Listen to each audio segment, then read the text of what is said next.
selamat datang di podcast Power bareng-bareng. Bareng kita di sini, aku Prince Dan aku Gigi.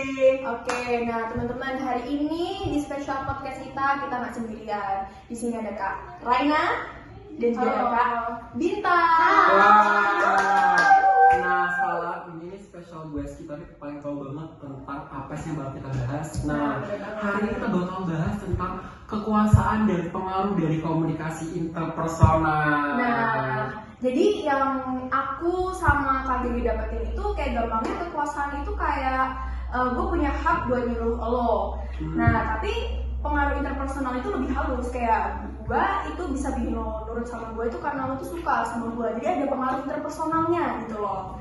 Nah, tapi kan kita tuh kan ilmunya masih belum nyampe ke ini ya, lebih ke spesifiknya ya. Nah, kita coba nih Kak Raina dan Kak Bintang buat bagi-bagi ilmu ke kita dan juga teman-teman yang baru nonton. Boleh. Supaya kita semua tuh ngerti apa sih perbedaannya pengaruh kekuasaan dan juga pengaruh interpersonal gitu. Apa sih bedanya gitu? Coba kamu banget nih. Nah, sebenarnya yang udah dijelasin sama Princess tadi itu udah bener banget. Nah, sangat benar. Nah, tetapi di sini aku mungkin aku mencoba ngasih yang lebih spesifiknya. Nah, misal tadi ya ngomongin kekuasaan nih. Kalau misalkan kita lihat di lingkungan kampus, kayak kita kuliah nih. Nah, itu misalkan seorang dosen nih, dosen itu bisa ngasih kita tugas kayak, nih kamu kerjain tugas. Nah, itu kenapa dia bisa melakukan hal itu? Karena dia punya kekuasaan. Oh, I see. Iya. Nah, tetapi kalau misalkan nih kita lihat dari segi hubungan interpersonal ya, misalkan nih aku mau ngajakin Princess buat ngerjain tugas bareng. Nah, kalau dilihat dari sisi hubungan interpersonal ya, di situ aku mengajak Princess itu bukan maksa ya, bukan karena paksaan, tetapi aku ngajak supaya kita sama-sama termotivasi untuk ngerjain tugas bareng. Jadi ada interpersonalnya juga di situ. Terus kalau aku ada ide juga sih kalau mikirnya sendiri gitu. Jadi kalau temen ngajak tugas terus bilang, ayo dong, kamu masa nggak mau bantu sih? Itu lebih ke pengaruh pemaksaan. Nah, coba Kak Bintang. Mungkin aku bantu jawab ya.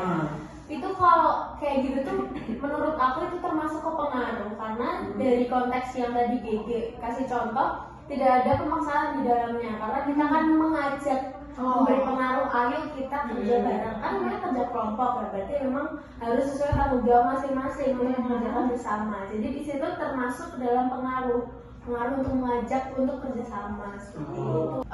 Jadi tuh setahu aku ya, setahu kami nih ya, power itu tuh ada jenis-jenisnya ya, kekuasaan tuh ada jenis-jenisnya. Nah, macam-macamnya. Aku pengen dong Kak Raina atau Kak Bintang bisa jelasin ke kami gitu. Ini macam-macam kekuasaan itu sebenarnya banyak ya, tapi sih mungkin kami cuma bisa ngejelasin beberapa aja. Itu yang aku tahu itu ada yang namanya legitimate power, reward power, coercive power, dan lain sebagainya. Nah, kita mulai dari legitimate power dulu. Nah, di legitimate power itu sendiri simpelnya adalah kekuasaan resmi. Jadi misal kalau di kampus itu pasti ada yang namanya BEM. Nah, BEM itu pasti punya ketua kan? Iya. Nah, ketua BEM itu dia mempunyai kekuasaan yang namanya kekuasaan resmi. Karena BEM sendiri itu resmi, yang di kampus kan. Nah, yang kedua itu kita lanjut ke reward power. Coba menurut kalian sendiri, reward itu apa coba? Reward. Penghargaan sih. Komplimen lah. Iya. Hadiah lah ya. Hadiah penghargaan. Nah, jadi reward power itu sendiri berarti ketika seseorang mempunyai kekuasaan, dia bisa memberikan reward, bisa memberikan penghargaan atau hadiah kepada seseorang. Nah, contoh nyatanya itu di kelas aku, jadi kebetulan aku ada kelas pokoknya namanya mata kuliah komunikasi organisasi nih. Nah, kebetulan kemarin aku habis sempat melakukan debat. Nah, jadi dosen aku itu dia memberikan kepada kelompok itu penghargaan seperti snack kecil aja untuk reward karena sudah bisa menyelesaikan debat dengan baik. Nah, jadi dia bisa memberikan hadiah itu ya karena dia punya kekuasaan dosen.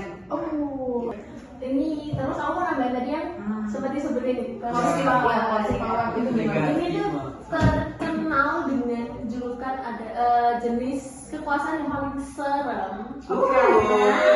Iya, benar. Kenapa seru ya? Kenapa tuh? Karena gini, karena bisa takut sama Wah. kita. Ya. Lu banget dong. Wow. Oke, aku akan kasih contoh nyatanya.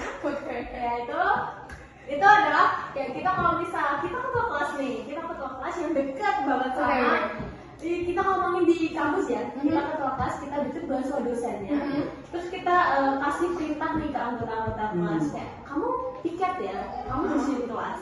Nanti anggota-anggota kelas itu akan takut sama kita karena kita punya jabatan sebagai ketua kelas yang dekat sama dosennya. Kalau misalnya kita nggak piket, nanti ada ancaman yang dikasih ke mereka.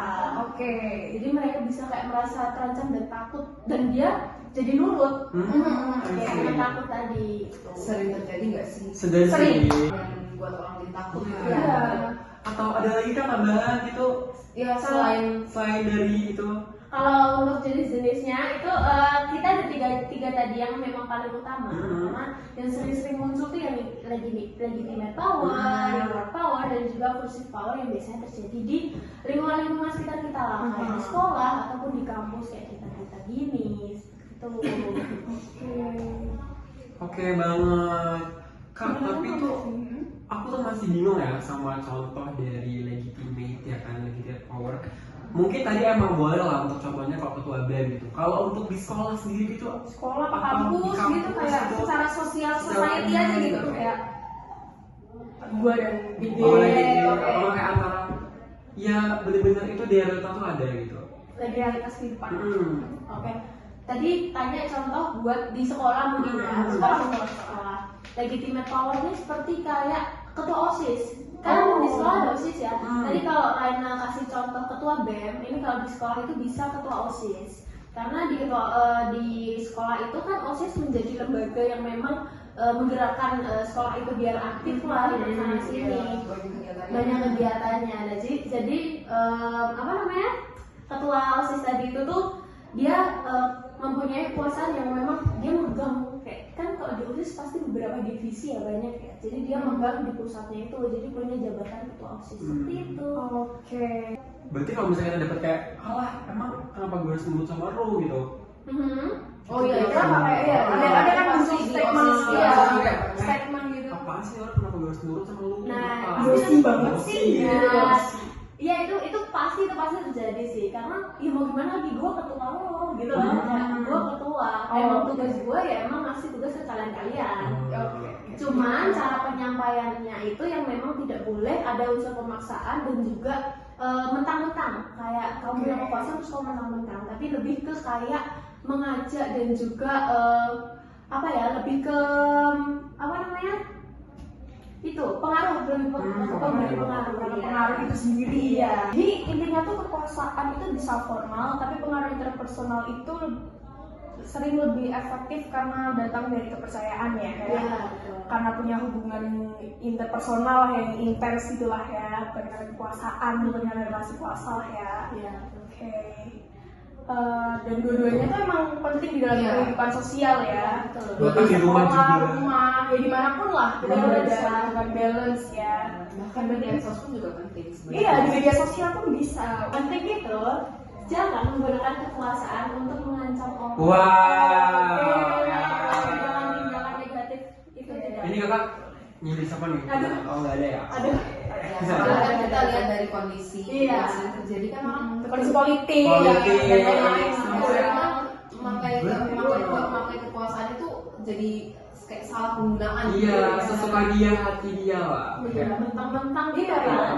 Tentang punya kuasa, jadinya mereka bisa menyalahgunakan, bisa kayak mereka sendiri.